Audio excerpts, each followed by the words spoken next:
I'm not good at this. John's given me a microphone here. Can you all hear me? Because the last time John and I did a session together, it didn't work. And I'm looking at the age range in the room. Probably a few of you might remember a show called The Wheel Tappers and Shunters, maybe many years ago. That's our experience. Anyway, hi everybody. I'm Lisa Drake. As Anne said, I work with Redmore Health, and we've been commissioned for support to all of the practices across the Healthier Lancashire and South Cumbria footprint. We've got a range of programmes, so we're going to dip into just a few of those programmes today.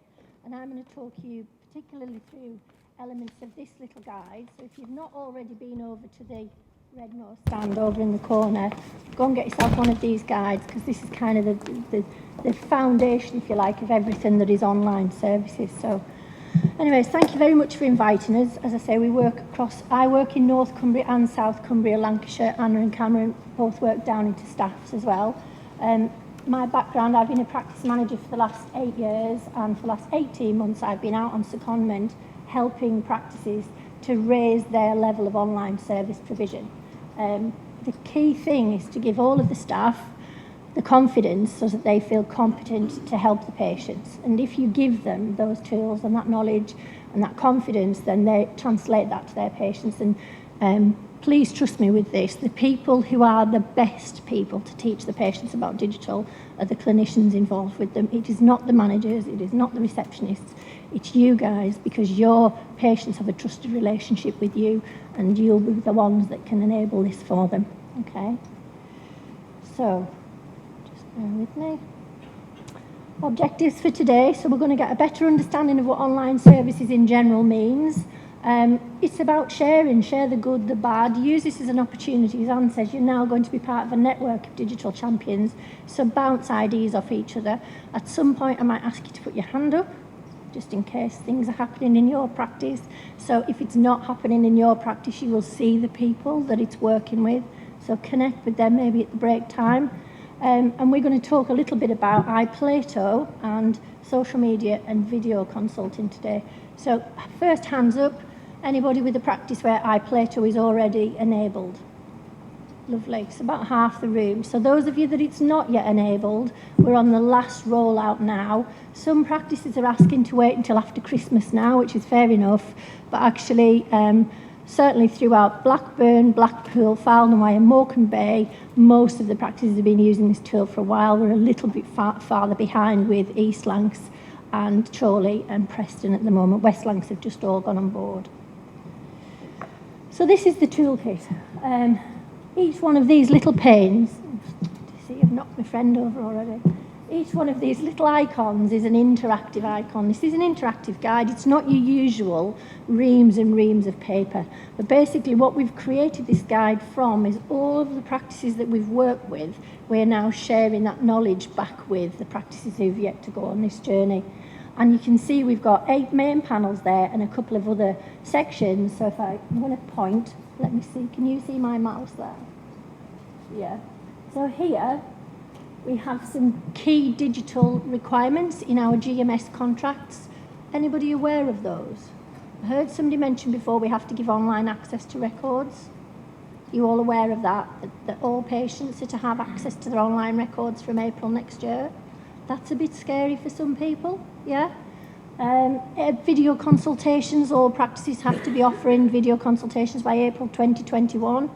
Part of the work we do are to help you get towards those GMS contract requirements, but in a way that you feel much more comfortable rather than it being an imposition. So I'm going to just talk through today a little bit around messaging. And I thought this might be, forgive the busyness of the slide, but it's intended to be. Imagine being the patient in the middle of all this. I'm going to just talk you around a typical cycle. The patient's got long-term conditions. They order the medicines regularly. The first thing they do is they place their order. Do they do it online or not? In your practices, are most of your patients ordering the medicines online? Yeah? No. Okay, what are we doing about those patients that are not? Anything? No? Okay. Think about that, because it's a really, really good opportunity to hook people into online services. Most of us don't actually visit the GP on a monthly basis or a 6-monthly basis or a 12-monthly basis, but lots of patients do order medicines every month, so that's a really good opportunity to start to talk to patients about how to do it easier. But basically what we have is they order their medicines, that sometimes triggers a task with a GP or a nurse, something maybe need reauthorised. The doctor and the nurse may then send a task to the receptionist. The receptionist historically maybe sent a letter out if they can't get hold of the patient, maybe telephoned them. Some practices are starting to use SMS. Hands up who's on MJOG still? MJOG? Yeah, so you'll be moving over to iPlato at some point. Anybody using iPlato for messaging? Yeah, anybody using Accurix for messaging? Great, a few hands up. So we all love Accurix, it's dead easy, isn't it? You just find the patient, message off. Loads of content in there, and I'll come to that a little bit later on. But still, a lot of practices rely on letters and telephone calls for patients. The patient, remember, still ordered their meds and has probably had a message from EMIS saying, rejected. Why has it been rejected on a medicine? Any ideas? Because it's gone to yourselves or the prescribers to reauthorise again. The patient doesn't understand that. So they'd make another phone call back into the practice to say, is medicine gone home? Meanwhile, the doctor sent a message to the administrator to say, I want to recall this patient in 3 months' time. You can see how complex this is all building. And the only routine that the patient has at the moment is to call the surgery or walk into the surgery. And what we are trying to do is introduce a range of bits of digital and online service provision that helps that patient find out what's happening with their care and their medicine ordering or their e-referral or, the next time the GP wants to see them. We enable access to online records. How many practices do that routinely now? Yeah, just for your new patients. What about historically? Do you have a process for doing that? No? Okay, so from April this year, any newly registered patient is entitled to access to their records from the date of registration forwards.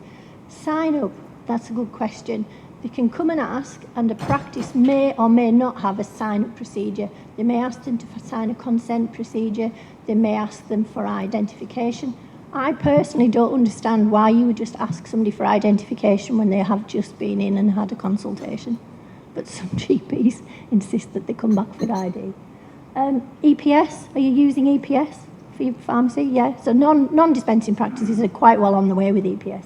Electronic repeat dispensing, yeah? So you see where I'm coming from. What we're doing here is enabling the patient to use online services for something that they have to do regularly. But actually, two-way messaging. Anybody got two-way messaging switched on in EMIS?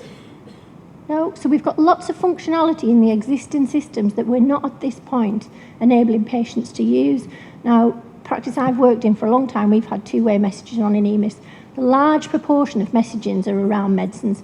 Please can I have such and such a cream? It used to be on my repeat, it's been taken off. That kind of inquiry. Does that always need to go back to a GP, or can your medicines teams be dealing with this? And if you have these systems switched on, it's a lot easier for you to workflow and reroute to other people within the practice. Everything doesn't always have to come back to the GP or the nurse. Long-term conditions recalls. How many of you as nurses sit with your administrators and work out what you want to actually say to the patient to bring them in for a long-term condition recall? Hands up if you do. A few of you, but not many. So when you want to bring a patient back in 3 months or 6 months' time, what do you actually do? Do you send a task to reception? Yeah. How many tasks do the receptionists have to deal with in your practice? Any idea? Do we lose patients to follow-up? Do we set diary events? Sometimes, does somebody give you a list of diary events to have a look at? All of this stuff, what we need to get to is a point of it being automated. So you see the patient, you can send a message off to the patient very quickly, you can set it to remind them to book their next appointment, and you can do it on the day that they're with you. At the time of setting the diary event, you can actually set a text message to go out in 3 months' time or 6 months' time. We need to teach people how to do that. So, I know that that's not great in terms of size, so I'm going to point at it up here. What I've done here is just highlighted the fact that we're trying to encourage patients to download the MyGP app. Have you all got MyGP on your phones at the moment? Yeah, great. You all told all your friends and family to download MyGP. Brilliant. The reason I say that is because what we're trying to do is close the circle. So make your contact with the patient an active contact. Don't just say, please book your asthma review. Start giving them some more information about why it's really important. There's loads of resources out there now, and Anna and Cameron have been working with lots of the digital nurses to create animations, other videos, to help patients understand why it's important to come in for their annual reviews. Start sending this information out to patients at the same time as inviting them, and then they get to see why it's important that they come back again. Also, start including videos like inhaler techniques. Why wouldn't you give them that information up front of your consultation? We're working with Accurix at the moment. They're developing an asthma pre-consultation questionnaire. Are any of you aware of this? So the 3 RCP questions are asked on the back of a text message. So you can send out a message before the patient is due to come in for their asthma review, remind them that it's due, and actually ask them to fill in their asthma RCP questions. iPlato are developing the same kind of functionality, so it'll be interesting to see which one of those is uptake, people like the best. But basically all I'm trying to say here is these text messages, make them short and punchy, but make them active.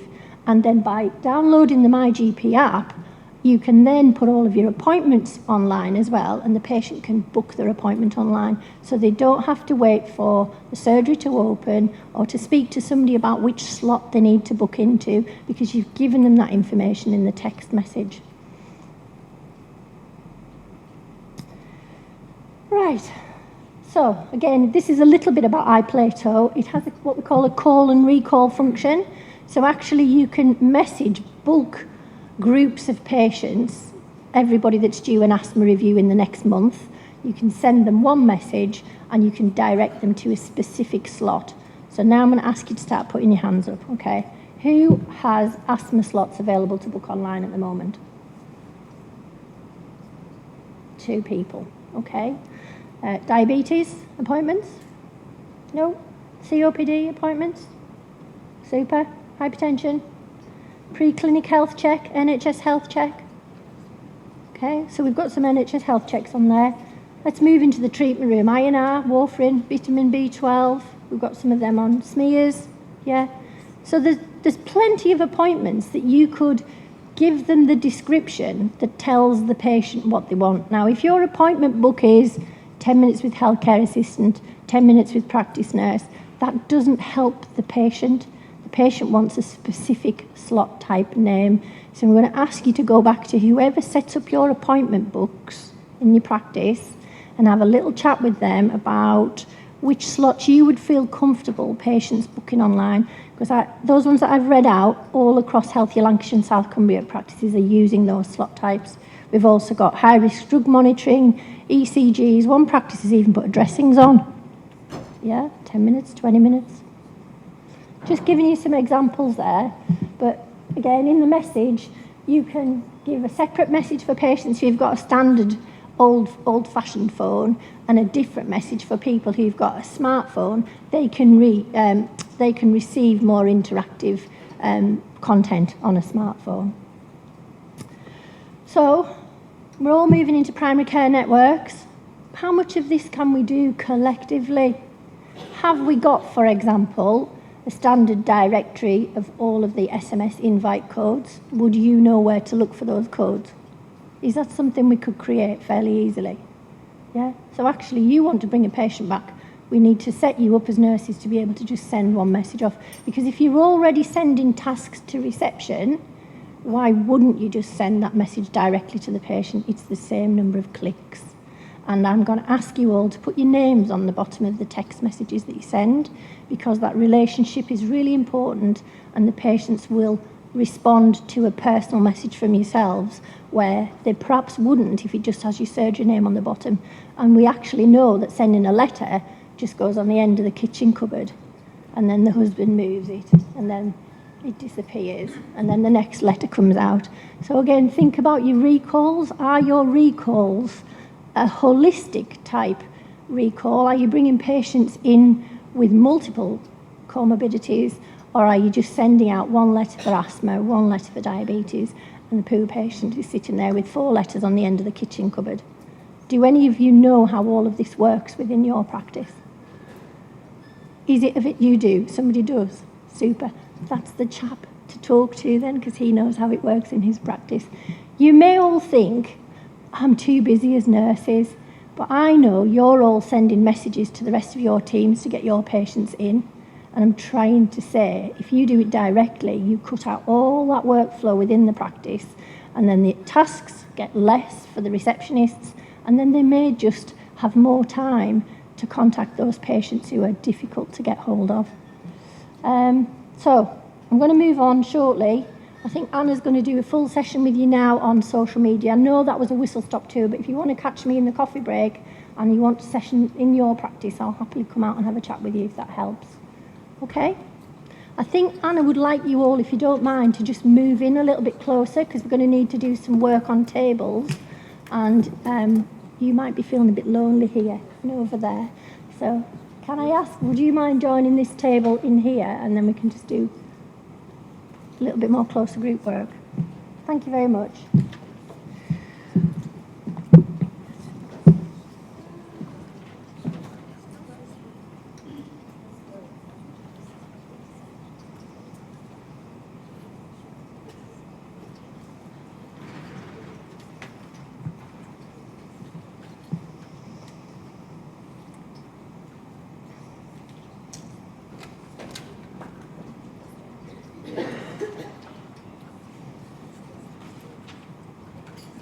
I am going to go through at the end or in the next break about just the logistics of turning on the tablets as well, because I know it's a lot to just be dumped with this piece of equipment and not know what to do with it. So I will be going through that. Right, I'll start now. So you can just see my email address is just there. If you want to jot that down, and then after this session, if you want any help with social media, you want to get involved more with video consultation, or just want a bit more information on anything we talk about today, just feel free to email me. I've been delivering all the Yeah, we will do. I've been doing all the digital champion workshops with Anne, so I'm quite happy to come out to your practices and have one-to-ones with you and show you what to do if you want a bit more support. So I'm just going to do a whistle-stop tour on social media and show you a few case studies of examples of different practices and nurses that we've been working with as well. So some of them, I think one of them was on the Digital Champions in Lancashire, and another one is from Staffordshire as well. So social media platforms, you've probably seen all these ones before. Does anyone use these ones?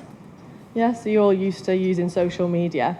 If you want more information on Twitter or Instagram, I can do that after the session. We're just going to focus on Facebook today because most general practice choose to focus on Facebook if they're using social media, just because there's more to do with Facebook than there is with the other ones, and it'd be too much content to give you just doing it all today. So why use Facebook? 21% of the population have said that they don't use it regularly, so that's 80% that are logging on every day and using it. So it's got a ready-made community of users. You're not going to have to introduce your patients to using it because most of them are already on it. And you might think, yeah, but it's more the younger population. It's actually over 65s that are the newest group of users using it. So you're going to really be able to target all of your patients, not just the younger group.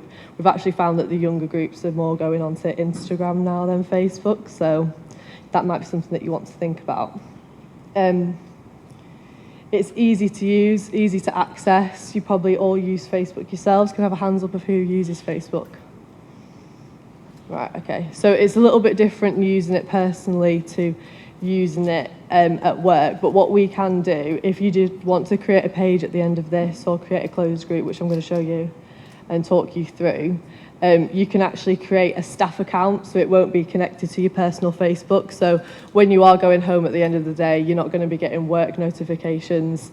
And creating a staff account also means that other people in your practice can use it as well. So it's not just all your responsibility to be posting on the Facebook page and to be controlling it. You can share it out and just use the same login that way. And it also means your patients can't find you either on Facebook.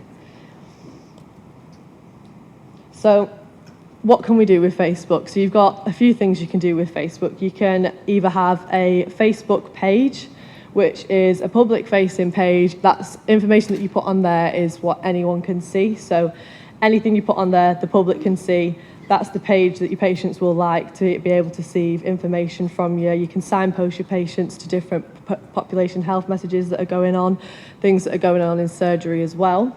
And you can also use Facebook for your long-term conditions groups as well. So I'll go through that in a little more detail later.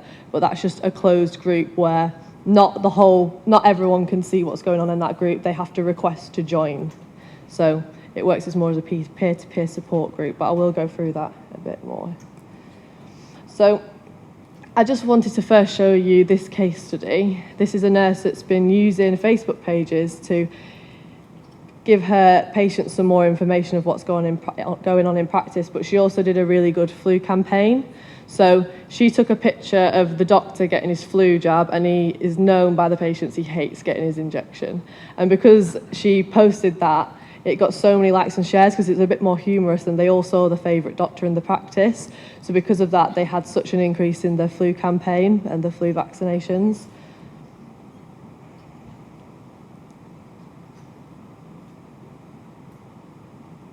The sound isn't working. Are these speakers on? Out 2 settings. Is it? Then change it from like the built-in to the HDMI. Yeah, that one must be. Or the Yeah, it's the headphone phone ball.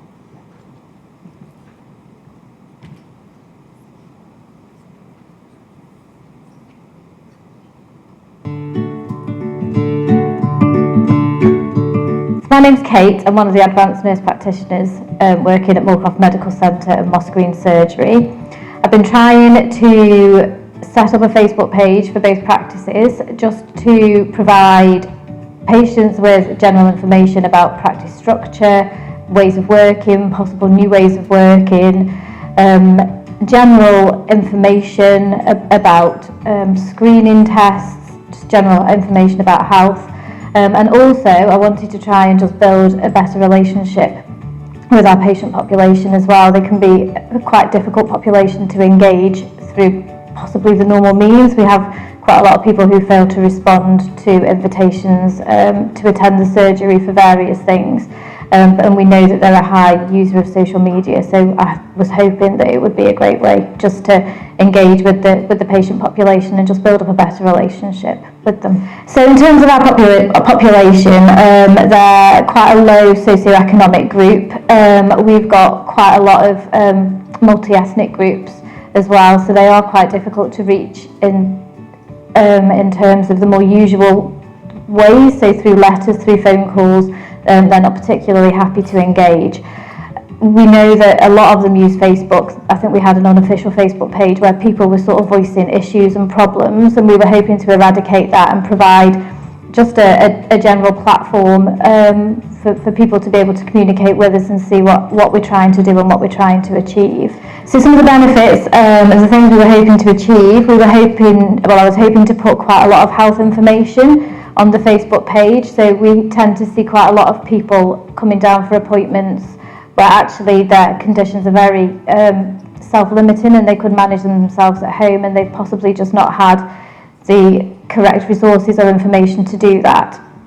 So the benefits for that, we're thinking if we can put information on about self-limiting illnesses, coughs and sneezes, that sort of thing, where to access help other than coming to the GP immediately. We were hoping that would empower the patients really just to be able to look after their own health rather than seeking help all the time. And it was mainly to provide a better working relationship as well. I've seen other company pages and business pages who've sort of shown a more human side of themselves rather than it just being receptionists behind a window or nurses and doctors behind a closed door. So I wanted to try and provide a bit more of a humorous approach as well. So one of the messages that we were trying to focus on through Facebook was our flu campaign. So I decided to use one of our more well-known doctors. He's one of the senior partners. He's been here a number of years, so all the patients know him and all of them absolutely adore him. He is scared of needles. I think it's a fact that most people know about as well, so I thought it would just provide a bit of a humorous light to the campaign. So we took a photo of him having his flu jab. His face wasn't staged, he was absolutely terrified, and put that on Facebook just with a sort of a more humorous comment. So the post reached about 7,500 people. I think it was shared and liked and commented on by about 2,300. Loads of people have come in for their flu jabs since that post been on. All of them are very proud of Dr. Fawcett. He's very proud of himself for encouraging everybody to come along, and he is very impressed with his newfound celebrity status. So we found that the posts that have received the most shares and that have been engaged with the most have been just the basic information posts about practice, about opening times, if we've been closed, if we've had any problems, but also it's been the more humorous ones and the more simple kind of clear messages. Our patients seem to have engaged with those the most, and there's been quite a lot of positive comments. I guess it needs to be tailored towards your own practice demographics though, and possibly some other practices patients wouldn't enjoy the same things that our patients have done. I don't know if you heard in that she mentions unofficial pages. So do any of you have Facebook pages at the minute for your practices? So a few of you, yeah, right. And are you using them quite often? Do you do the posting on them? Yeah, sometimes. Yeah, right, okay. So I am going to ask you to do a task in a minute of finding to see if you've got an unofficial page. So she mentions unofficial pages. What they are basically when you don't have an official Facebook page and your patient is in the waiting room, they do a post on their Facebook page that they had to wait for 20 minutes and they tag in where they are, it pulls up all the algorithms from Google and creates an unofficial page that looks like a real page, but you have no control of what goes on there. And sometimes it can turn into just a bit of a ranting page.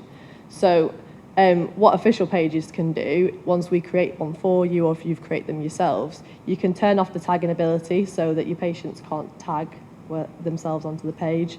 You can turn off the posting ability so they can't post onto the page. And you can turn off the messaging as well, so you won't get any like direct messages. All that they can do is actually comment on posts that you already put on. So you tend to find that you don't get many negative comments, and they're more just in related to what you've posted. So if you post something to do with getting your smears booked in, the comments are more related to that, like what time can I come in, etc., rather than having something negative like that. So that's just something to think about. So in the last one, the post that she, the example that she gave, it worked really well because it gave the page a bit of a personality. So when someone or your patients see a familiar face, they're more likely to share it and like it, and that's how you get your numbers up and that's how you get your likes up, and then hopefully you get more people coming into your surgery booking the flus or booking the smears. But this is just a really good example of a post that I wanted to show you as well. So this was done by Bay Medical in Morecambe, so I think they've got about 1,000 likes on their page. They posted it at a time when Michelle Keegan, the actress, was doing a lot in the media for smears and the smear campaign. And because she posted it at a similar time, the patients and the public shared it because they'd seen what was going on in the media and it was related to what they'd seen. So because of that, she only has 1,000 likes on her page, but she got over 1 million people reached. And then after that, they were booked up for smears for months. So it just shows that it can have an impact and it does have a positive effect on getting people to come in and sending out positive messages as well. You can see as well, it's eye-catching, informative and clear and concise as well. So I'd say try and keep your posts targeted to what you want them to say, but so that a patient can just read it and straight away they know what that post is about. Because if you have bulk text, they tend to just keep scrolling because they don't want to sit through and read. So try to keep it a bit more informative and a bit more fun as well on your page.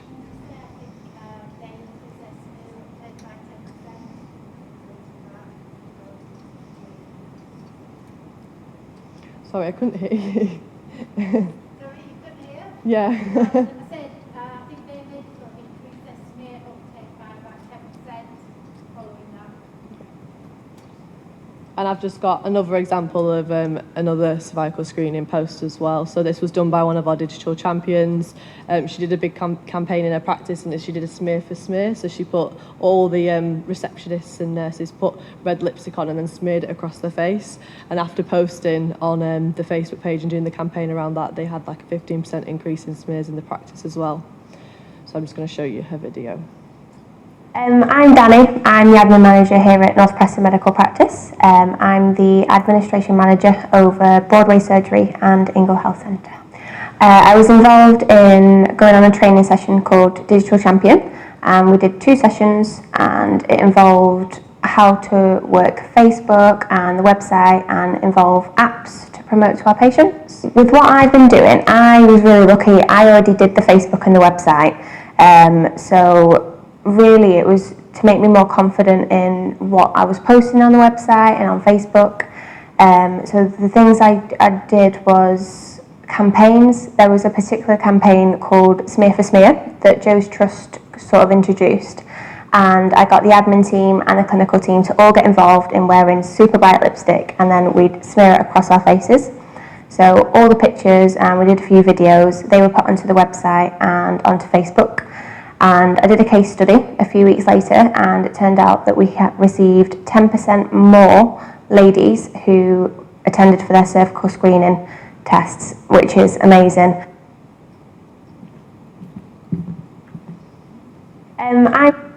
So does anybody have any questions about Facebook pages? Because I'm about to move over to groups. Anyone got any questions? No? So I mentioned closed groups earlier.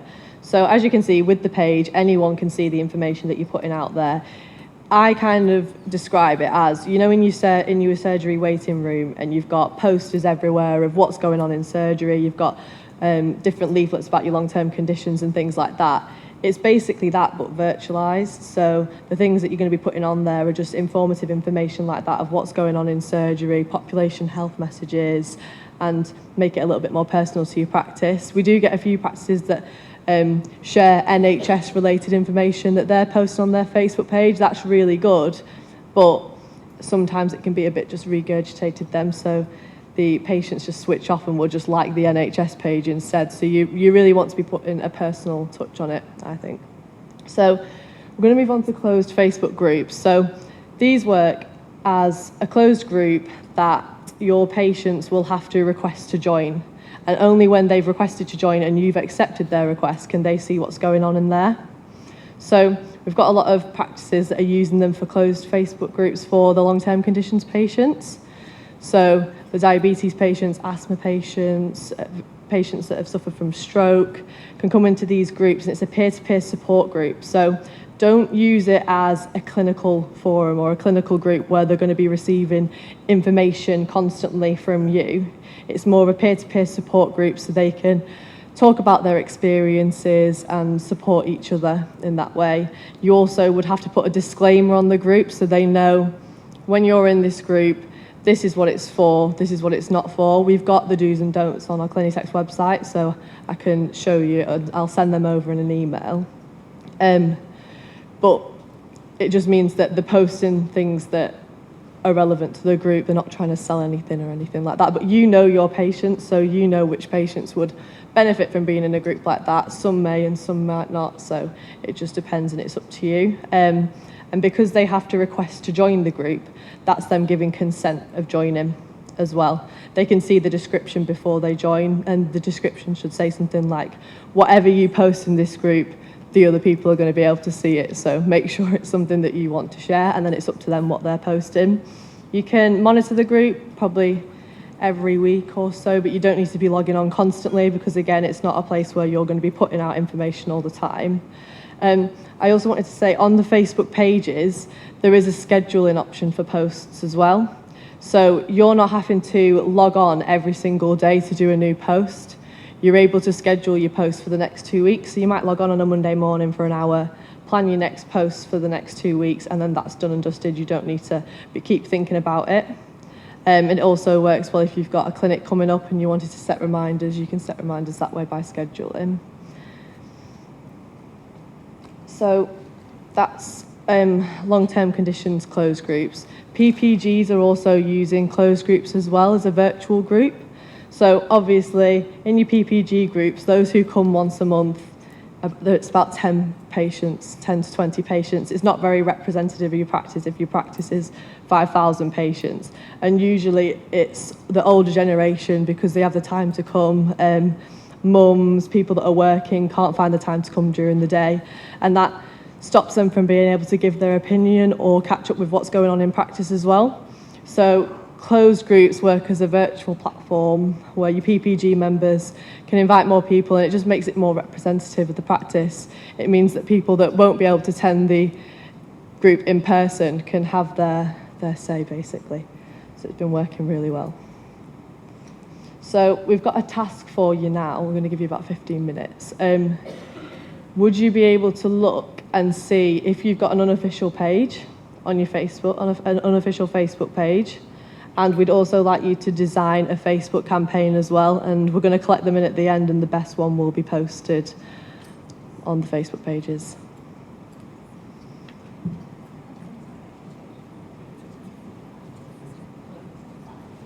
Yeah. Till 5:02 you've got.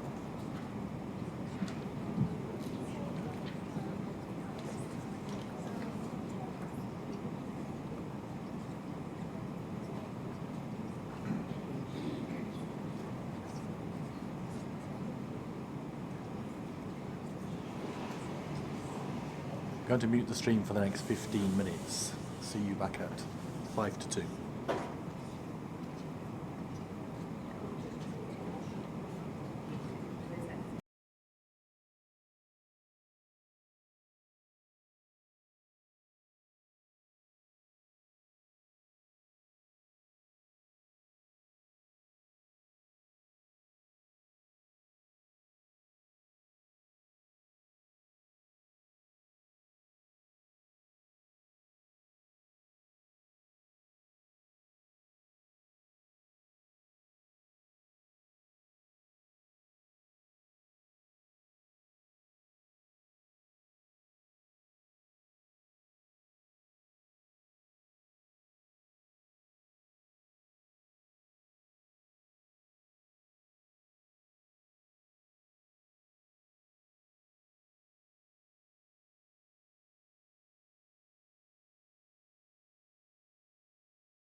it really is your responsibility to take this forward in your areas of work and to continue.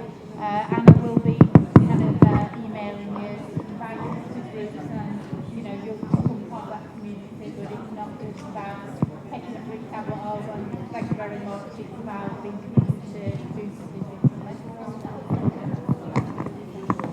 Right, okay. I think have you had enough time to come up with a campaign and check your unofficial pages? Right, so what we're going to do a feedback. So whoever's the bravest on your table, I'm going to give them the microphone, and we'd like to hear about what you've been talking about on your table, whether you've got unofficial pages, and what type of campaigns you've actually come up with. Don't think anyone's listening to me. Hello? Cameron? We're going to start feeding back now. So, whoever's the bravest on the table, oh, that's really loud. Whoever's the bravest on the table, I'm going to give you the mic, and we're just going to talk about what you've been talking about on your table, whether you've got any unofficial pages, and then what campaigns you've come up with. So you can pass it around to everyone, but we'll just do it that way. Yeah? You're going first? Right.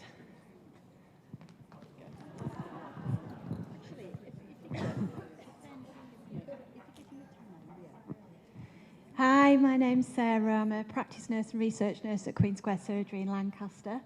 We have an official Facebook page, but as I'm aware, I don't think we've got an unofficial one. We've certainly not had any sort of comments attached to anything unofficial. Going on to the campaign that we thought we, as a table, would possibly do is, at the moment, the UK have lost their measles-free status, and I've had quite a few people asking, should I have the MMR? So we would direct to Vaccine Knowledge Project, which is run from Oxford, and we'd put a tag on there. And we'd do a hand with some measles on it for a visual. A super large hand, wouldn't we, I think? Yeah, to make it a visual page with measles. I've got like a measles. I don't on the page, just to, does that, yeah?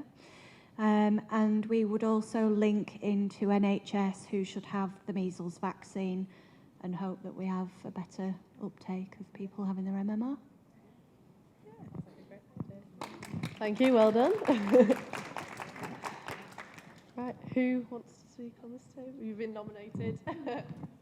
Hi, I'm Bev Hartley. I'm also a medical practice in Accrington. We've got branch surgeries as well. We've just thought about NHS health check screening and getting the patients in, because we obviously know it's a good form of screening, but we've got a lot of patients that don't engage. We have a GP who's cardiology based. The patients absolutely love him. He's really likeable and he's engaging and he's good looking. So it was him. I was thinking him, and he's. But to have him on the Facebook page, because patients are not used to sort of seeing him out from behind the desk, are they? And so I just think him just would have to think of something for him to say, to be humorous, but to be also, engaging, and that's why I think patients would hopefully have a good uptake with that. It's got to be him though. Yeah. Anybody else got any other ideas? Over here. Hiya, I'm Katrina. I'm a healthcare assistant in a practice in Skelmersdale called Beacon Primary Care. We have 2 dummy Facebook sites, people tagging in for joint injections, and the information just isn't up to date and stuff like that, as well as we do have our own Facebook web page as well. It's new. It's a work in progress. For a campaign, I thought about keeping well at winter, including chronic diseases, flu campaign, keeping warm in the winter, looking after your neighbour, seasonal health, so a lot of people coming down with colds and flu, especially over Christmas, accessing pharmacies and 111 to try and take the bulk off the practice as well. So that work is like multiple. Yeah. Yeah, it could go over like, yeah. Yeah. Yeah. Yeah. Great.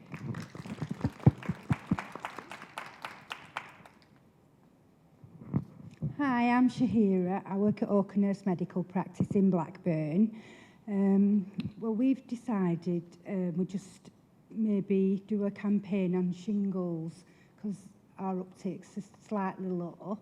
So what we just thought we'd do a poster with, I like that poster, very nice.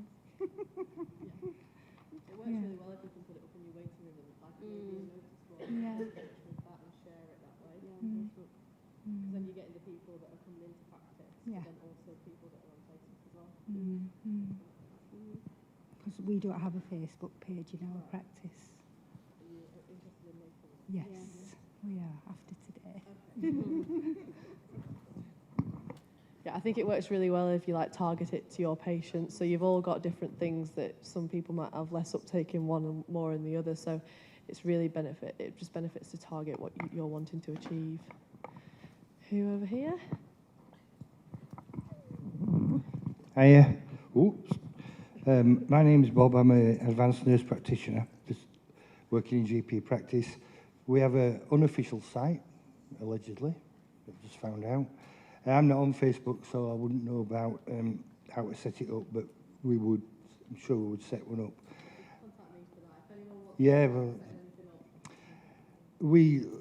I looked at something specific, but I can understand what you're saying. I looked at military veterans these days and setting up, we've just become an accredited practice for military vets, so it was going to set up a close support group for military vets, supporting links, benefits, poppy breaks through the British Legion, from Second World War vets right through to recent vets who might be suffering in whatever way, and invite them in for NHS Celtics and maybe a closer look at them and make that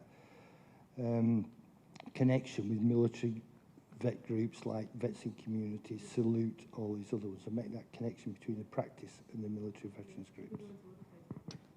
Yeah. Has anybody else got anything to share on this? No? Who's going to speak on this table? Hi, my name's Caroline. I'm a practice nurse in Leyland. We've had a general discussion. We've not actually built something to put on the Facebook page, but we've had a general discussion about doing something like a health calendar, so that once a month we put primarily the best like GP first of all onto our Facebook page with a message, whether it be mental health, suicide awareness. As soon as they see his picture, they'll say, "Oh God, what's that about?" Straight away, look on it, read the message. You've got that hidden message in there straight away. So once a month, we'll put a member of staff on the page with a message to share and to try and get out there. We've talked about prostate cancer, all the general things, women's health, breast cancer. So at certain times throughout the year, whichever's relevant at that season, we'll try and do something like that as a health calendar, annual thing.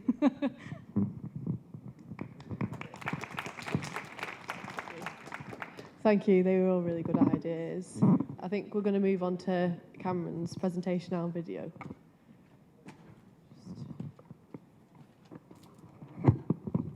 that safe?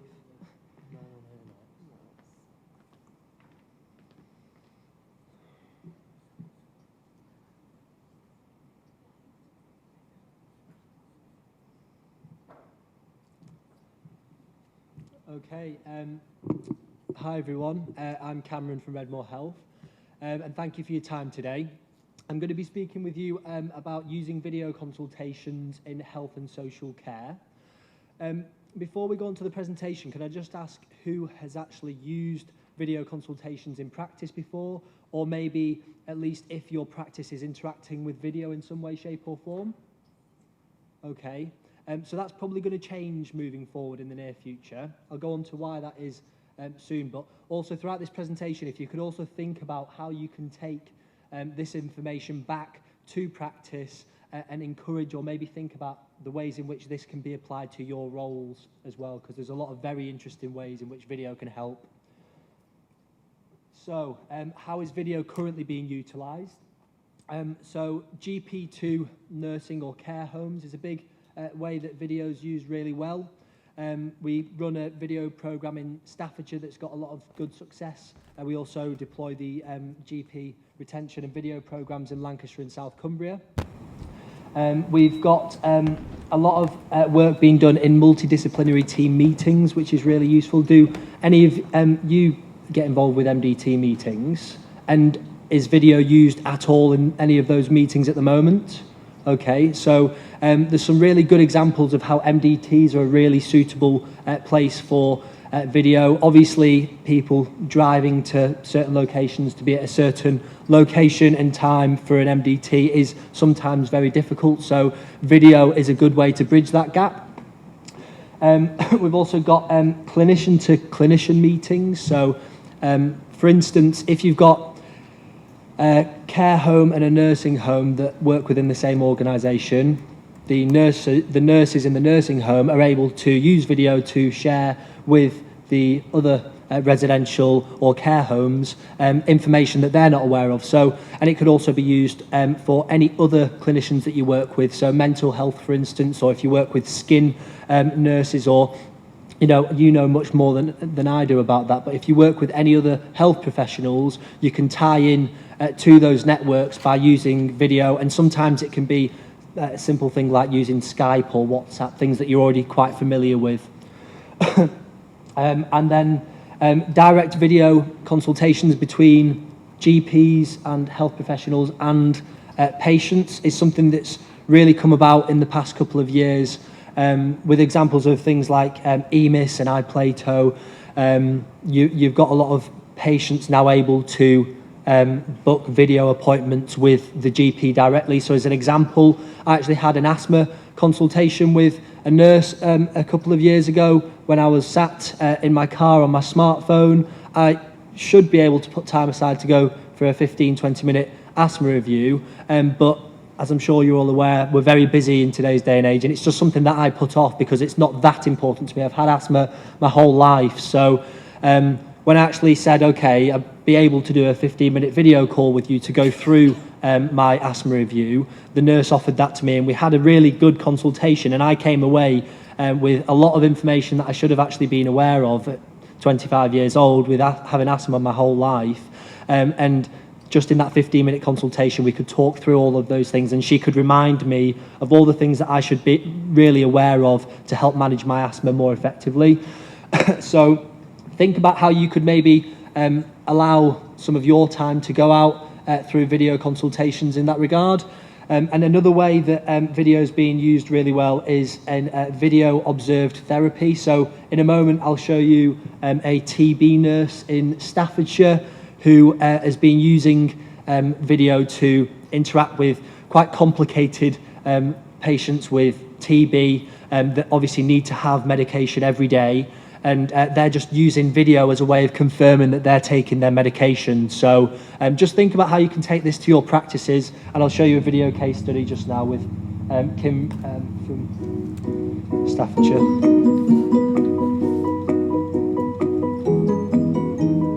My name's Kim Brazier. I'm a TB nurse specialist here at Queen's Hospital, Burton-on-Trent. We've been trialling video observed therapy on TB patients. The first patient we've done this with was a gentleman I've known since March 2017. He's a gentleman who has drug resistance to 2 of the main first-line TB drugs. He has been deemed unsafe for me to visit him at his own home, hence the fact that we decided to bring him into hospital on a daily basis for his medication. It was found that this gentleman was having to walk 1.5 miles into hospital on a daily basis to have his medication under directly observed therapy. That's to be watched actually taking his medication. Video observed therapy has helped him in the sense that we can do that in his own home. We then went down the route of using Skype for the simple reason is the patient had got a smartphone and we could do that on is 4G. This has been working really well. We've had no issues with the Skype, and we Skype him on a daily basis to take his medications, and he's allowed to self-administer at weekends because the patient uses their own 4G, and they normally situate themselves in a place where they've got a good signal. We've found that this is really beneficial to both. Apologies, there seems to be some technical problems with the video loading on here, but actually you can see as an example in this, they literally just use a tablet, watch the resident on their smartphone taking the medication, and it's as good as that. And the patient also doesn't have to walk 1.5 miles into hospital, so it's not just you that benefits, the patients also really benefit from that, especially when they've got really complicated problems themselves. Offering video in this way is really, really useful. So I hate to show you so many videos, but they are really, really powerful, and it puts it into context in a little bit more detail than I could do. But like I said before, a lot of GPs are now actually interacting with video in various ways. GP recruitment and retention is a really important thing to consider, and it applies more to GPs at the moment, but we are going to explore how that could be applied to nurses. In Lancashire and South Cumbria, we are deploying a GP recruitment and retention programme, which is helping GPs to stay in the workforce longer by improving work-life flexibility. So if they've got child commitments, or they want to retire, or if they've got long-term health problems, using video to continue to support practices is really valuable, especially today in the NHS. So I'm going to show you a video of Dr. Colvin, and she's just going to show how she does that in practice. She's got actually childcare commitments as well. So my name is Dr. Colvin. I work at Library House Surgery in Chorley. Well, at the moment in the practice we have routine appointments and we have telephone appointments. A lot of the people who have telephone appointments would actually rather have a video consultation where they have eye contact and they're able to visualise the doctor just because it's easier to talk. So a lot of those patients who don't necessarily need an examination and can have a telephone consultation would prefer a video consultation. And also people who are at work and struggle to get into the surgery during the week to have an appointment, they might like a video consultation. And again, sometimes they just prefer to see a doctor and discuss things through rather than over the telephone. It does take a little bit of getting used to, so after the first surgery or two, it's definitely easier. At first it is a little bit daunting, but actually once you get into the swing of it, for someone who doesn't need an examination, they can have a video consultation, which is just as good. Okay, so this is a demonstration. As you can see, we have the patient waiting list on the left, and we've got the current patient up. So this is Megan. So hi, Megan. Hi. Hi, can you hear me okay? And see me okay? Yeah. Okay, so how can I help today? It's just for my annual pill check. Okay, so how long have you been on the pill for? About 18 months. Okay, and is everything okay with the current pill that you're taking? Yeah, everything's fine, suiting well. Okay, and is that something that you want to stay on then for now? Yes. Okay, so you're remembering to take it, are you? And you're having a period each month, are you? Yeah, so I have an alarm on my phone to remind me every day, and my periods are really regular. Okay. And you're aware of the different options of contraception, such as the longer acting ones, which are things like the injection, the depot, the implant, things like that. So you're aware of all the options? Yeah, I have tried a couple of the more longer acting ones, but they didn't suit, so I'm happy to stay on the pill. Okay, that's absolutely fine. And are you having any problems with anything such as migraines? Have you ever had clots in the legs, anything in the family? No, with those? like that. Okay, that's absolutely fine then. And I was just having a look at your notes. I can see that you've had a recent blood pressure and weight check and everything here. So I am happy to update the pill so you can get it for the next year. So yeah, if that's okay with you, I'll just get it all reauthorised so you can access that when you want, okay? That's brilliant. Thank you very much. Okay, bye-bye. So hopefully that shows you in a bit better context of how video is being used. Again, if you just think about maybe how this could benefit you moving forward, I know there are plans to try and implement video with nurses more closely. So I promise this is the last video, but like I said before, we have been running a video consultation programme in North Staffordshire and Stoke-on-Trent, which is connecting care homes up to GPs and other mental health nurses and health professionals via Skype. It's a really interesting programme, and I'll come on to that in a bit more detail shortly. This is Victoria from Brinsley Avenue Medical Practice. They're a really, really good example of how video works for them. They also do video much more regularly, so it's built into their workflow. It's not just a case of them having infrequent consultations. They do this on a weekly basis at an arranged day and time. They do whole virtual ward rounds and MDT video consultations and meetings. So I'll let Victoria go into a bit more detail about that. I'm Victoria Hensley. I'm one of the GPs from Brinsley Avenue in Stoke-on-Trent, and we've been taking part in the Skype trial with NG Healthcare. We normally do a nursing home ward round at NG Healthcare twice a week, and we were also getting called out quite a lot for acute visits as well. And Skype can do both of those things. So it can't replace everything, but you can do a lot of the face-to-face things over Skype. So we found that some of the things on the nursing home visit can actually be dealt with before. And also it has reduced some of our face-to-face visits.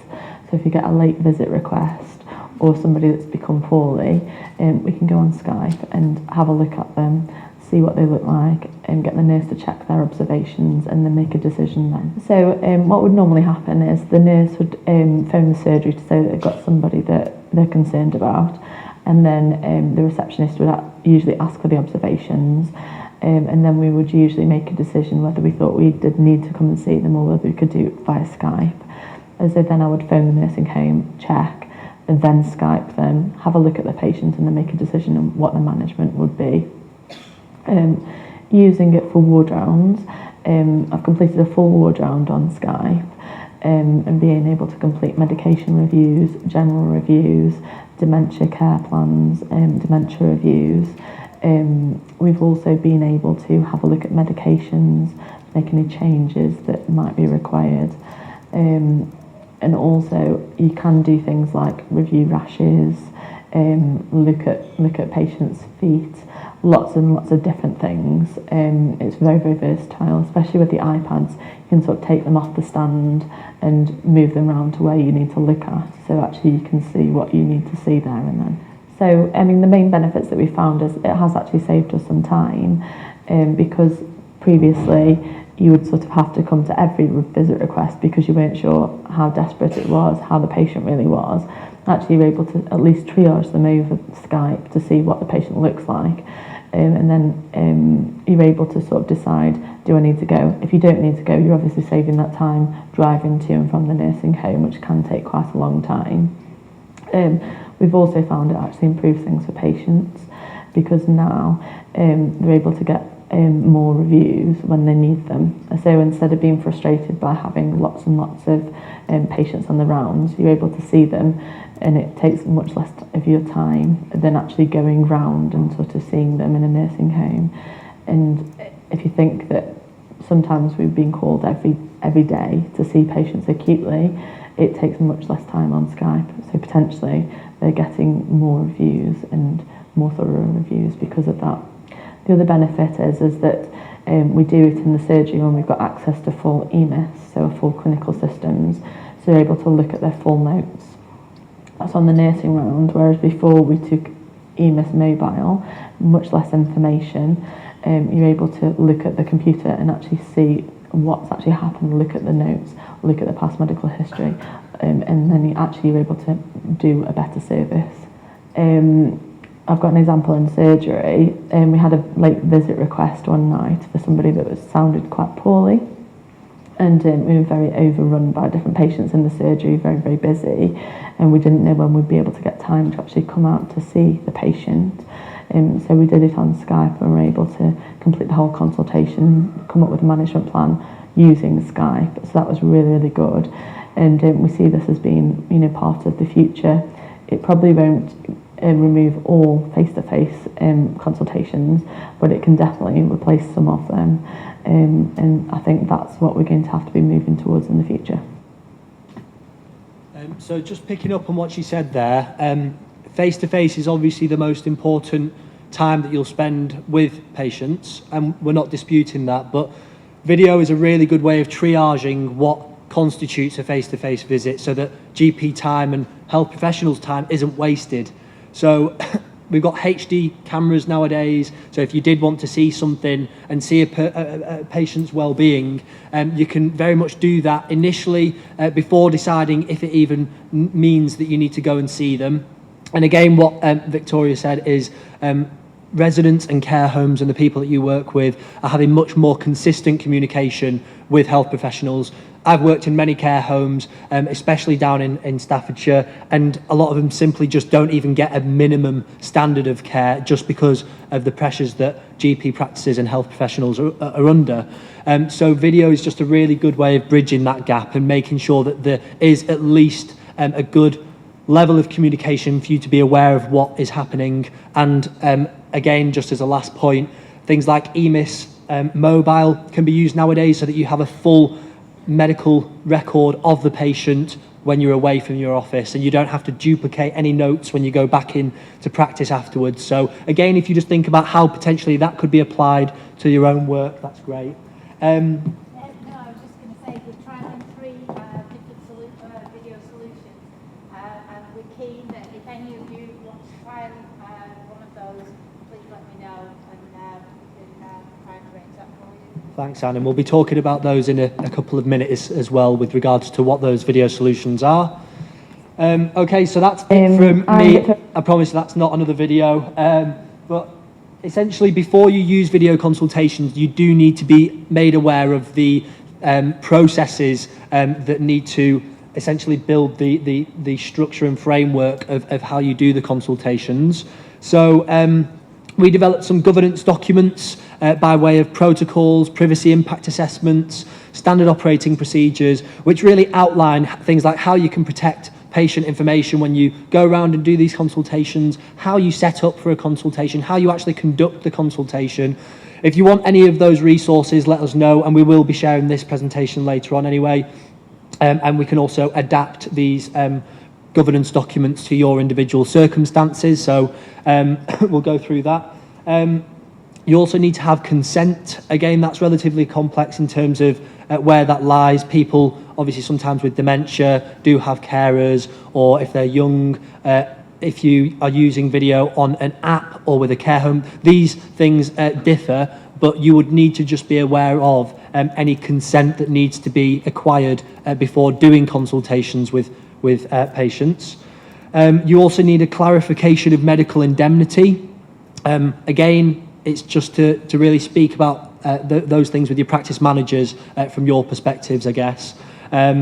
Training is another important thing. You need to be very confident on how to use video. It's also quite distracting sometimes having yourself on the video in the bottom corner. So things like that, I know no one really likes that, but you do need to have an understanding of how you actually do consultations, what they look like, what equipment you need to have prepared in advance. You know, there's so many occasions where we've tried to do whole ward rounds with health professionals and the staff at the home haven't charged the iPad, they can't find the charger, they can't connect to the Wi-Fi. There's all sorts of barriers that are quite easy to get over, but if you've not had any training, then you're going to really struggle with that. So you really need to be competent and up to date with how to go about doing these consultations. So really consider training fully and make sure that the people in your network are also confident of how you go about doing consultations. And again, marketing and posters are always good. Let people know that you're able to do video. When you've got clinics with people that you think are suitable to have consultations with you, remind them. Again, asthma patients, let them know if you are able to do video, that is something that you can offer. And, you know, personally for me, I'll be doing asthma reviews through video moving forward for the rest of my life, because I can see that was, you know, a perfect example of a consultation for me. It would be better for me to go in person, but I'm really happy with how it works through video, so that is a really good bit of advice to take forward. For you, you should also be aware that the contract requirements, like Lisa said before, are that all practices will be offering consultations via video by April 2021 at the latest. So you will need to get to grips with this at some stage or another, and I would advise that you do that as soon as possible so that you're really ahead of the curve when you do need to make these changes. And again, these are things that really help you more than anything. It's not to say that all of your consultations will be through video, but it is a tool that certainly can be used to help you moving forward. So like I said before, we've got a really interesting pilot in North Staffordshire and Stoke-on-Trent, whereby since June 2018, we've had a range of participants engaging with video. Some it works with really, really well, and I'll give you some examples of that in a minute. Some it doesn't work well with. So that can be for things like the training not being up to date. We can only do so much from our end. It needs to be an organisational restructuring as well, and that can be a real challenge sometimes.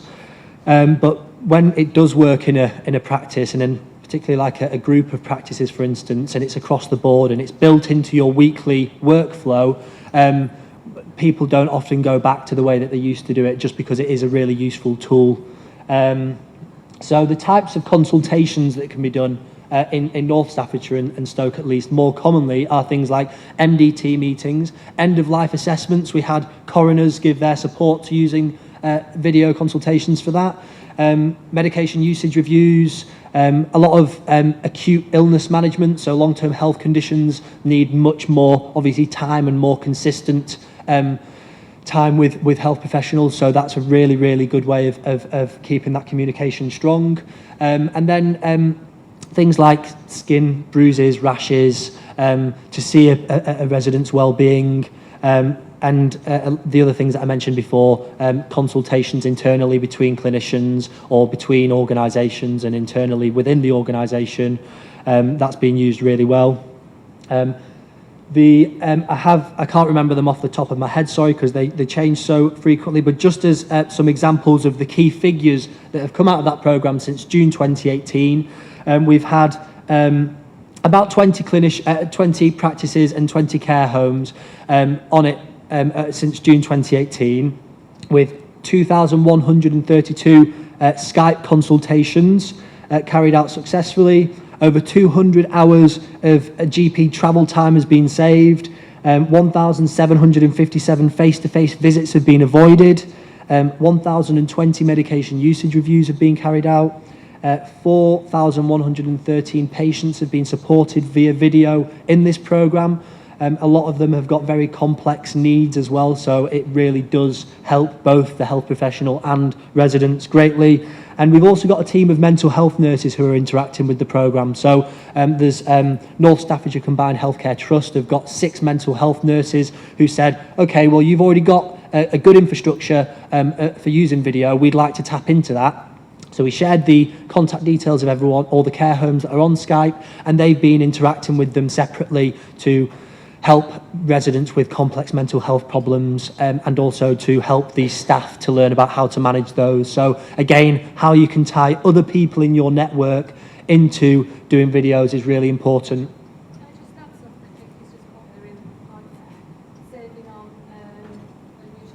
Yeah, absolutely. Exactly, and if you think, you know, nowadays if we've got all the problems with climate change and people putting pressures on and problems on the roads, absolutely, it's a holistic thing. This helps so many other areas. So you think 5 years in the future, this is going to be fully deployed. You know, every consultation won't be video, but it will be fully deployed in your workflow. So again, that's a really good point. Thank you. So the key challenges that we faced were things like engagement, actually getting people to even think about using videos is very difficult. So thank you for your time today, coming down and listening to us. But a lot of people are actually left out of the loop, so they're not even aware of the ways in which video can benefit them.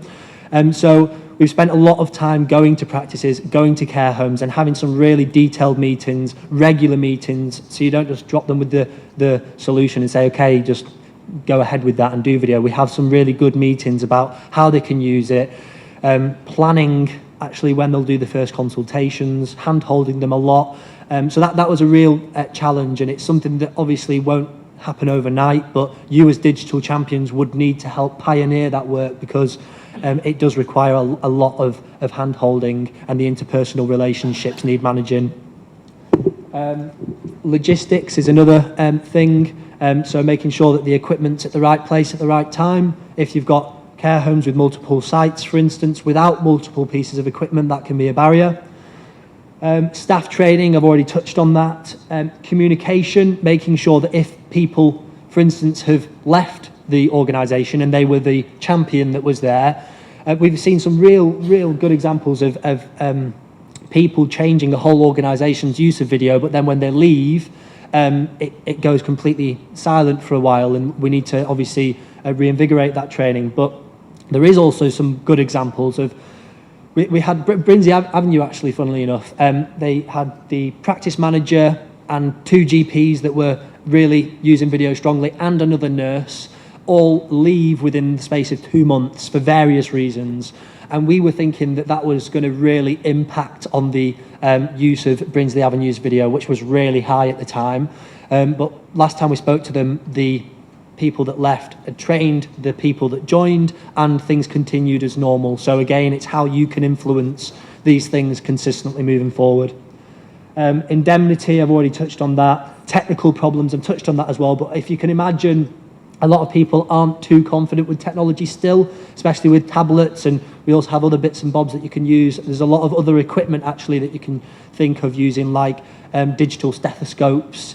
We do a lot of remote basic obs monitoring, and if people aren't too confident of how to use equipment and they don't like using the equipment too much, that can be a real barrier. So yeah, technical problems are quite consistently a problem. They don't need to be, but they are sometimes.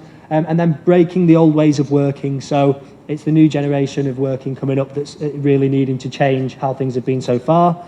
We had an evaluation of this programme recently undertaken, which was really insightful.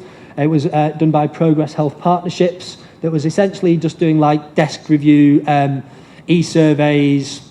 They did a lot of like telephone conversations. They actually went down and gathered a good understanding of how this has impacted each organisation.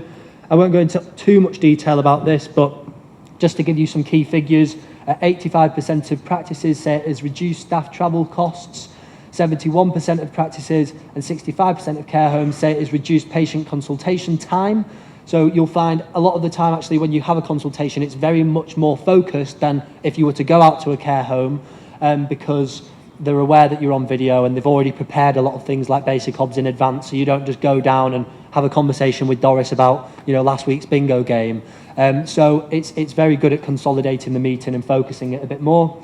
45% of GP practices in care homes report that it has reduced administration time. 36% of practices say it has reduced costs associated with patient care. 71% of practices and 13% of care homes say it has improved workload efficiency. So some really good outputs from that programme so far. Impact on patient care. 85% of GP practices and 44% of homes say it has had a positive effect on patient care, and 0 practices of care and care homes have had a negative experience of video. So again, it's all positive stuff. And for reasons that I said before, some organisations, it hasn't worked with them too well just yet for various reasons. Sometimes the internet's not good, and the management isn't too good. So there's a lot of reasons that it might not work, but nonetheless, it has been very positive. 77% of GP practices and 67% of care homes say it has a positive impact on the timeliness. Again, I've touched on these things, but very good stuff. Some comments on the programme as well. Video Skype consultations benefit both care home staff and outside professional staff in terms of time efficiency. And again, these are just things that I've already mentioned, but they reiterate that in real, from the horse's mouth, essentially, not just from me. So, just bear with me a second. So, as mentioned before by Anne, video is being deployed quite heavily in Lancashire and South Cumbria at the moment. The solutions are different in terms of what's on offer. So we've got EMIS, iPlato and Zupa that are currently the key drivers. I'm not too sure if you're actually enabled to use things like Skype over in this patch, presumably not at the moment, but nonetheless these are solutions that you can use. I know Lisa asked you to raise your hands earlier if you've already got iPlato in practices, which was actually really impressive to see half of you have. But iPlato My GP is a really good way for patients to communicate with you via video. EMIS again and Zupa can be used really well for the care home work. You might at the moment have two solutions in practice. You might do My GP with patients and Zupa with care homes. If you speak to us and you're interested in using video, obviously we're already working with a lot of your practices on implementing it, especially with GPs, but be mindful of maybe using these, and if you want any more information, let us know.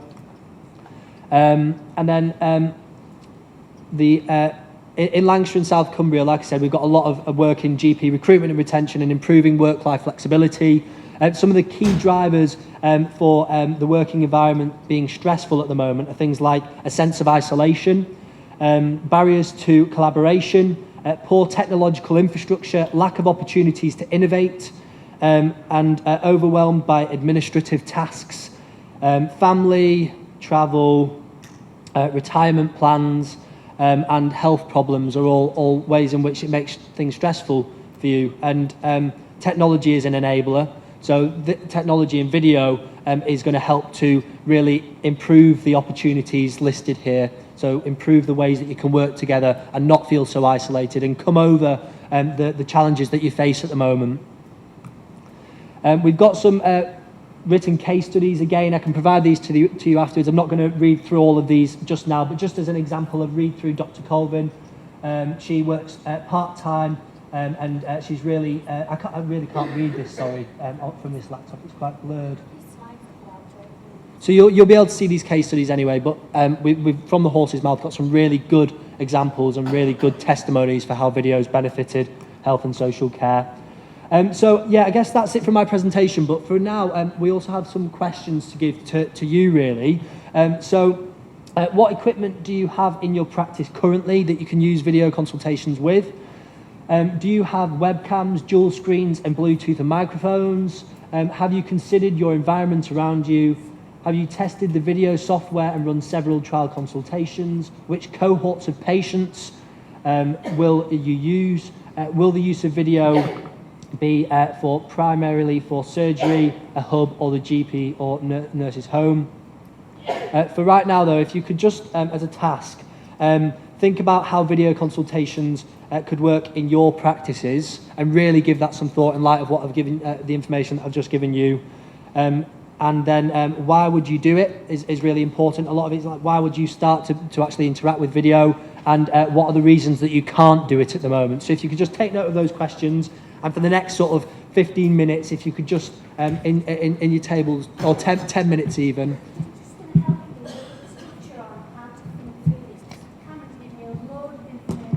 Apologies. It's all right. It just gives you the breadth of the topic that we're trying to describe, and we recognise specifically this just might be really overwhelming. So just to kind of focus in, what we'd like you to do is think about your practice as nurses, how you might use video for working with your patients, that's the first thing. And then I want you to think about it on your own for a minute, then talk to the person next to you and share ideas for a minute.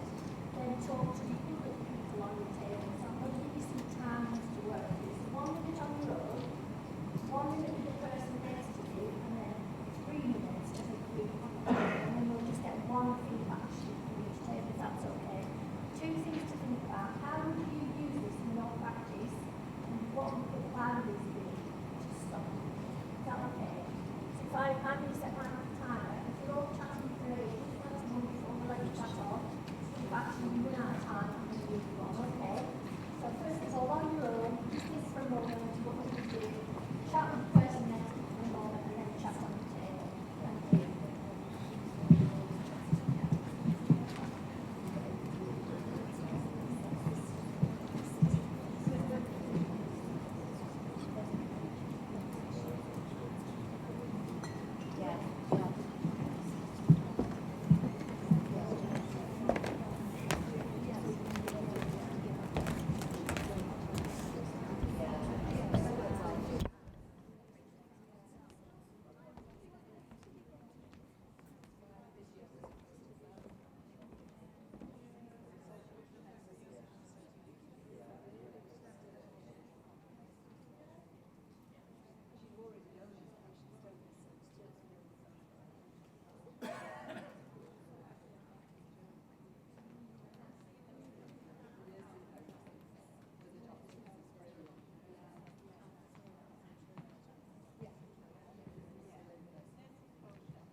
Right, and now if you'd like to speak amongst tables, which I think you are already doing, that's fine.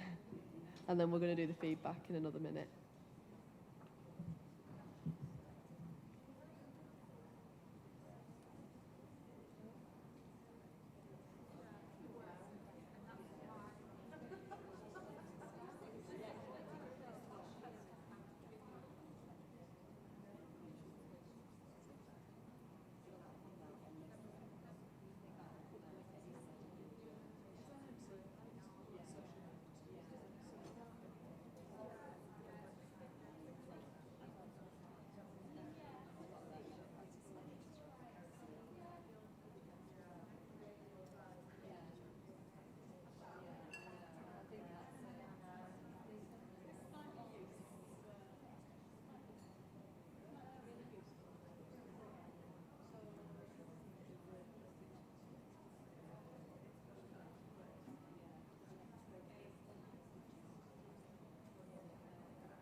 Right, okay, I think we're going to feedback your ideas now, so I'm just going to do the same as what I did last time, so I'll pass it over to whoever wants to speak.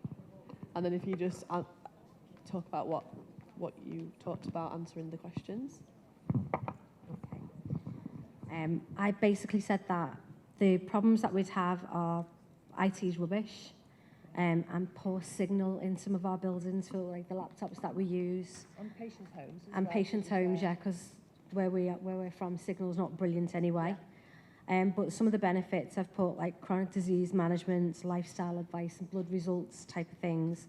Rash of wound assessments can be done by that, saving appointments coming in, and to reduce cross-spread of infections. Yeah. So I've never actually thought about that before. That is a really good idea. Who on here is speaking? One thing we came up with was preventing readmissions if they've come out of hospital, not well enough to come in surgery. You know, we could do a video link for them patients as well.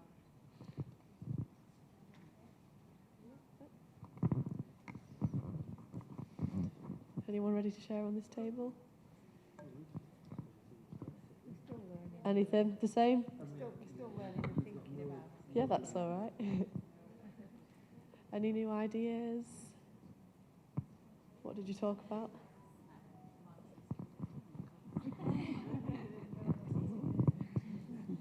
Yeah, we've just been discussing, certainly I'd be doing my asthma checks because getting the younger generation in and the working force, it's difficult.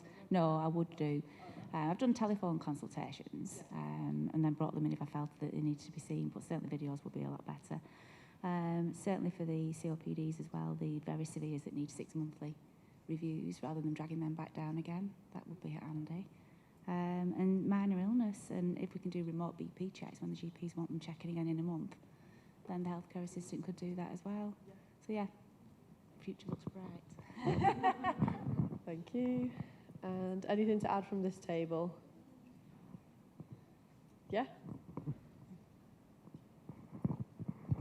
We're trying to find when, as practice nurses, we would think it was really useful, and it's mainly advice in any areas that we could give advice. But a big amount of what we do is actually chronic disease management. And so with our asthmas, we're encouraged to do spirometry. With our COPDs, we're encouraged to check their SATs. Diabetics, check the feet. We often have to listen to chest when they come in for the COPD reviews anyway.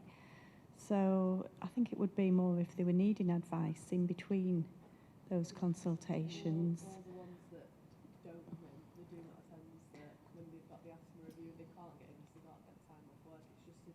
you've actually Yeah. seen them, not face to face, but that way. So it might not that you'd be able to do everything that you'd want to do, but it helps. So we were thinking those are probably people like the HGV drivers who struggle to get in, the people working away midweek who often struggle to get in. So perhaps you know they would be people that we could target. Thank you. Thank you. Great ideas there. I think we're going to have 5 minutes if you just want to go run to the toilet. Yeah, you're supposed to call it a comfort break, but I just told you what to do. Yeah? So one thing, looking at education then, how about, I know the NMC social media guidance too, which is kind of good to align with this, but how about Twitterversity and using the use of Twitter professionally for education? Another community out there, We GPN community, that's a fantastic resource that practice nurses can use. I mean, it's a wealth of information there. Twitter. It's fabulous. No, I don't either, no.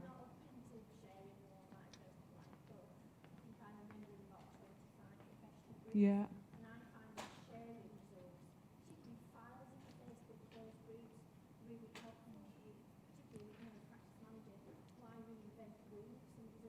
Absolutely.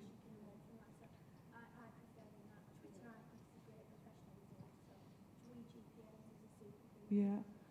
But the education through Twitterversity, which sounds probably, you know, what's that? But it's a brilliant resource for nurses that are new to Twitter or trying to find out about it. It's fantastic. And I think it's a really good thing to share or trying to promote that from an educational point of view as well. Really good. Like tweet chats and, yeah.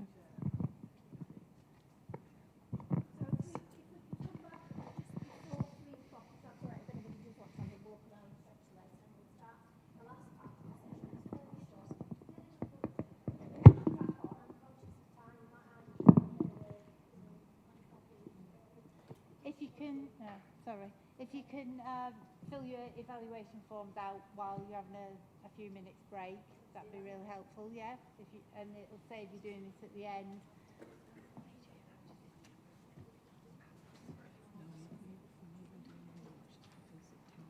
All right.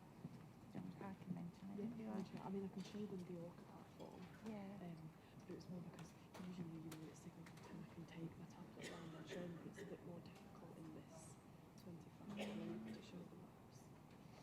So I can get the Orca platform. I can get the Orca platform. I'm going to do a series of workshops on all of the various elements. It's just what I need to Whilst I've got them here, yeah, it's great to put it, I think we focus on the role on the actual transactional services like get the patients engaged with all the It's going to mute the stream back in about 5 minutes. I think I can mention. I'll mention it. I think this guy's already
conditions on there, and it's really good for just when you're in your consultation with your patient that's got asthma, and they're new to asthma, they've been given an inhaler. It's got all the different inhaler techniques on that, and it's got a little animation on how to use that specific inhaler. So it just means that when they go away and they are using the inhaler, they have something to refer back to that isn't you, so they can just, keep using it. And it means when they come in next time, they're hopefully going to be using it right. It's also just got loads of different information on COPD and different things like that, for example, as well. Trying to, obviously your COPD patients might be a bit scared of exercising because they think it's going to make it worse. So it's just got different things of myths and things like that, myth busters and stuff like that. So that app is already downloaded on your tablets. It's called Manage Your Health. But I did just want to show you these two platforms. So this is the Orca apps library. So it's been commissioned by the ICS. So all the apps on here are legit NHS approved information. What you do once you go on it is lancashireorca.co.uk.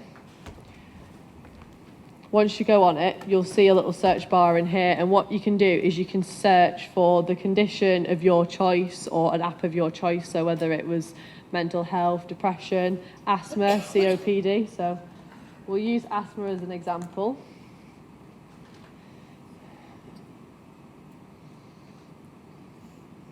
And then once you type that in, it rates all the different apps. So you can just see the rating next to it, and the ones that are in green are the best ones, basically. You've also got, down the left-hand side, what country they're from. So a few of them, that might have changed. Yeah, so as you can see, a few of them we get a bit further down and they're not English apps. So it might be better to use the ones that are just English because they're more related to NHS then. But what you can do is I would download these on your tablets, maybe make a list of your long-term conditions, research which apps are the best and have a go yourself, because there's no point recommending apps to your patients that you don't know anything about and you haven't had a play on. Yeah, go on. How do you download? Right, that's fine. At the end, if you come to me, I'll show you. Once you've turned it on, you go to Play Store and you just type in the name of the app and it'll come up and you'll just click install. These have all got 4G, but if you're downloading apps, connect it to your Wi-Fi because you just don't want to use up all your 4G in the meantime. Can I just say about the Orca as well? Just say as well, Lancashire and South Cumbria bought licenses for all GP practices so that you could all have one that would allow you to directly download an app to your patient's smartphone as well. So there was an Orca Pro license. Now, probably out of 217 practices, only about 80 have come forward to actually have those licenses. So if you don't know in your practice who your person is, let me know, because there's a license waiting for you. And like Anna was saying, all the Orca apps have all been approved to be on there and are kind of recommended, so that's fine. Yeah, the license really allows you to prescribe the app. So as soon as you can recommend one of the apps on what's on here, and your patients might go away and they might not download it after you've recommended it. But what the license does is it automatically puts it onto your patient's phone, so you know that when they're walking out the surgery, they've got it on their phone then and the information's on there. Just wanted to show you, this is the NHS apps library. It's similar to the Orca one, but there's not as many apps on here. Again, you just type in the one of your choice and it comes up. It also tells you the price as well. So some of the ones on the Orca do have a cost to them, so I'd check them before you do recommend them, just so your patients are aware of the apps.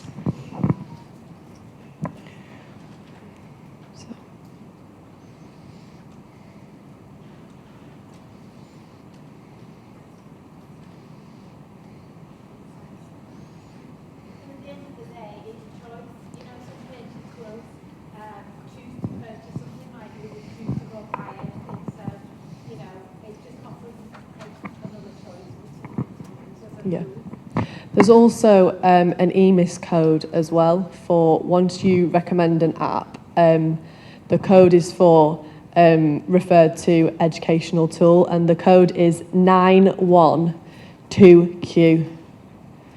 912Q. We did have a nurse that was putting in N12Q, so it's 912Q. So if you do recommend an app, you can put that in to say that you've referred them to one, and it's referring to an educational tool. So, yeah. There was can I just ask? There was when you put that up, there was a price under the app. So do our patients see that? Will they think they have to pay? Do they have to pay? Some of them do have, some of them do have a cost. Of £39.99. Yeah, so that's on the NHS apps library. The ones on Orca have also, some of them have got costing, but not all of them. Some apps are free and some apps aren't. So that's why I'd really recommend going onto the Play Store and downloading the app and having it play yourself first, because you can see then if you have to pay for it or not. Just so you know what type of app you're preparing on. Right, so the patients are getting free apps or have to pay? Who pays for it? Depends on the one that you recommend.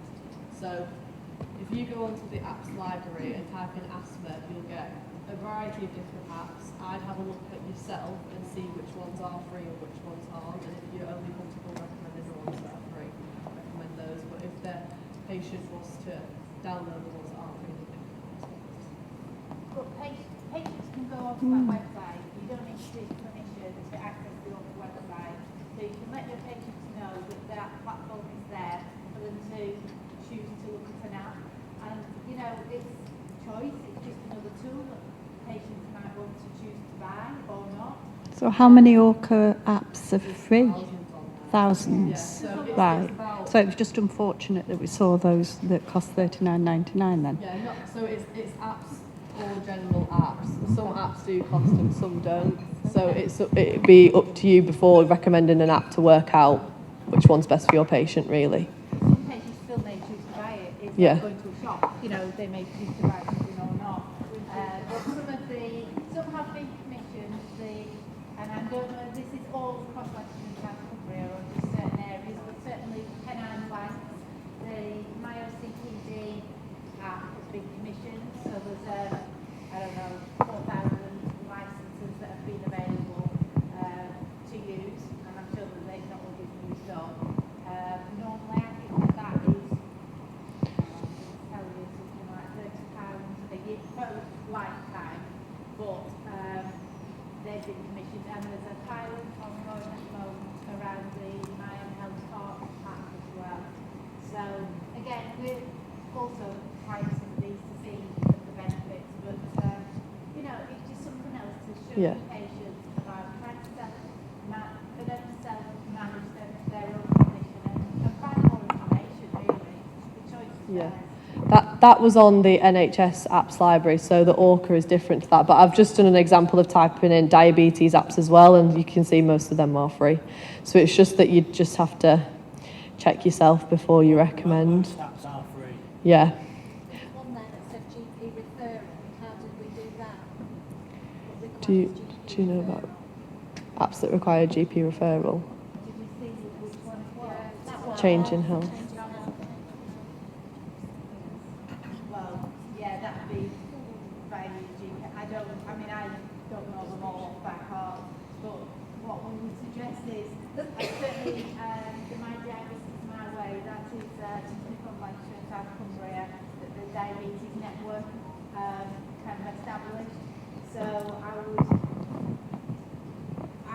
certainly recommend that you go on, have a look at the apps that you like, know yourself whether they're free or not, whether they've been commissioned or not, and then, you're in a position then to recommend them or not to your patient. But it's like everything, you would kind of recommend something that you didn't know about yourself. So I would choose 3 or 4, get really familiar with them, and then go from there. So I'm going to talk to you a bit about animations now as well. So we have loads of different animations that have been created with nurses across the country and in Lancashire on the Digital Champion programmes that I've been working on. So all the animations have been scripted and written by nurses, and they've all been checked, so it's all legitimate health information that are on there. You can find them all on this link, so it's vimeo.com/Redmore Health, which is, we are Redmore Health. They're all uploaded onto there, and they're free to download. You can download them, you can share them on your Facebook pages, on your Facebook groups, and you can also put them on your screens in surgery. And they're on all different long-term conditions. So I'm going to show you a couple. But they're really just on different things. So whether it's trying to get people to come in for screenings, breast screenings, cervical screening, or asthma reviews, giving out information on cough, colds and sneezes, managing their own health. So there's just loads to choose from. So I'm not going to go through them all because there's so many, but I'm just going to show you the example. More than 1 in 3 people will develop some form of cancer during their lifetime. In the UK, the 4 most common types of cancer are breast, lung, prostate, and bowel. However, there are more than 200 different types. Each type of cancer is diagnosed and treated in a particular way. Early detection is the best chance of survival. Some signs of cancer may include a lump that suddenly appears on your body, unexplained bleeding, or changes to your bowel habits. If you experience any of these symptoms, you should see your GP. However, in many cases, your symptoms won't be related to cancer and will be caused by other non-cancerous health conditions. By making some simple changes to your lifestyle, you can significantly reduce your risk of developing cancer. These changes may include healthy eating, taking regular exercise, and not smoking, and reducing alcohol intake.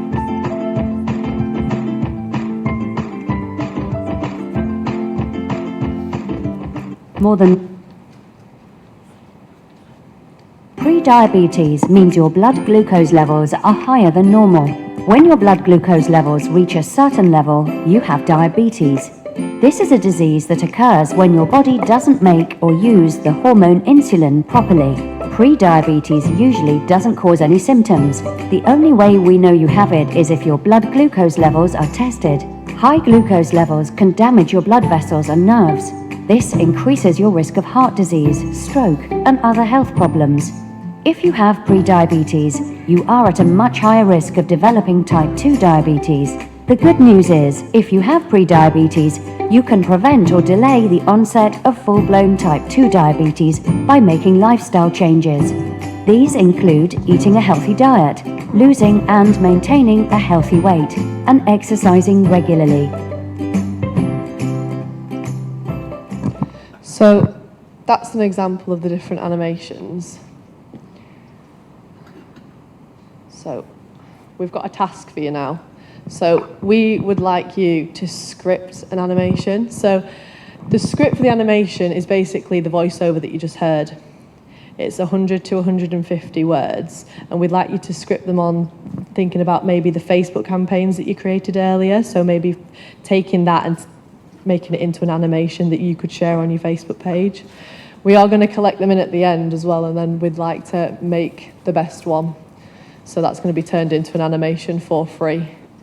So you're going to have 20 minutes to think about that, and then afterwards, if you write down your email and your names on them, I can contact you and we can work together to create it, if that's okay.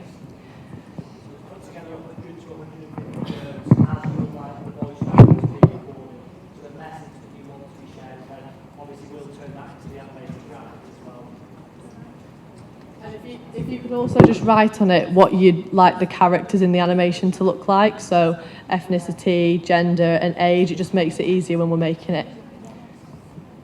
I'm just going to give you a piece of paper as well to write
that wants a step-by-step on how to use the tablet just comes to this table, and everyone that is okay using it just moves for other people, then I can do a step-by-step on how to turn it on, how to download an app, etc.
Anyone else need a session on how to download and stuff?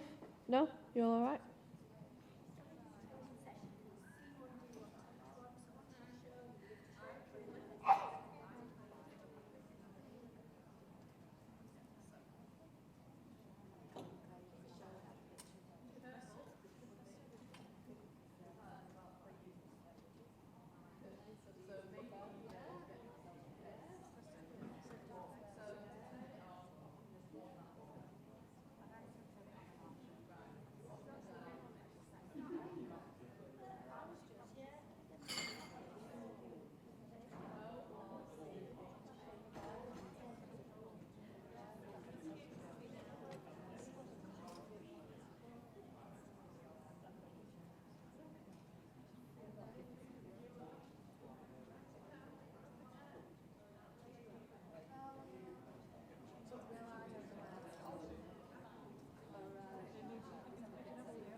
I just want to say all the tablets have got 4G for a year, but it's limited.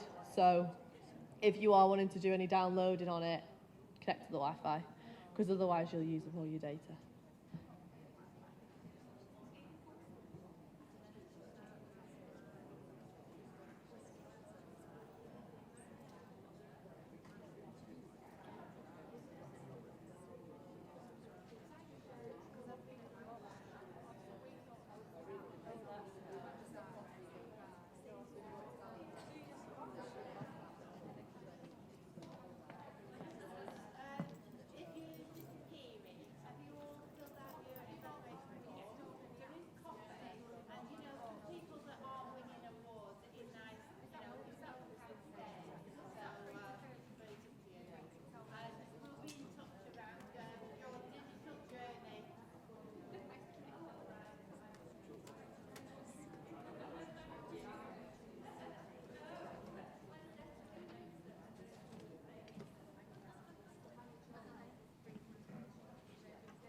We're going to have a 15-minute break now.